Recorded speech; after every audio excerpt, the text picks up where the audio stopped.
उत्तराखंड सरकार ने अल्पसंख्यक शैक्षिक संस्थानों को लेकर बड़ा फैसला लिया है। धामी कैबिनेट ने उत्तराखंड अल्पसंख्यक शैक्षिक संस्थान विधेयक 2025 को मंजूरी दे दी है। ये विधेयक गैरसैंण में 19 अगस्त से शुरू होने वाले विधानसभा के मानसून सत्र में पेश किया जाएगा। विधेयक के कानून बनने के बाद राज्य में उत्तराखंड अल्पसंख्यक शिक्षा प्राधिकरण का गठन होगा।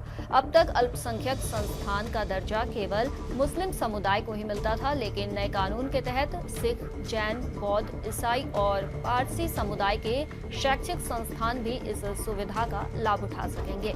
इसके अलावा मान्यता प्राप्त संस्थानों में गुरुमुखी और पाली भाषा की पढ़ाई भी हो सकेगी।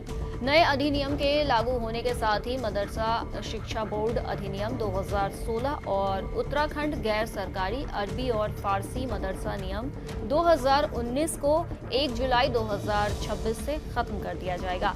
देश में ये पहला ऐसा कानून होगा जिसमें सभी अल्पसंख्यक समुदायों के शैक्षिक संस्थानों को एक ही व्यवस्था के अंतर्गत मान्यता और निगरानी मिलेगी।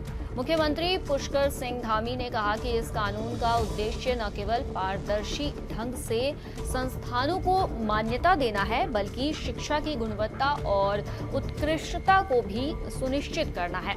अधिनियम की ये कुछ मुख्य बातें हैं। किसी भी अल्पसंख्यक शैक्षिक संस्थान को दर्जा पाने के लिए प्राधिकरण से मान्यता लेना मैंडेटरी होगा। मान्यता तभी मिलेगी जब संस्थान किसी सोसाइटी, ट्रस्ट या कंपनी एक्ट में रजिस्टर्ड हो और जमीन, बैंक खाते और संपत्ति उसके नाम पर हो।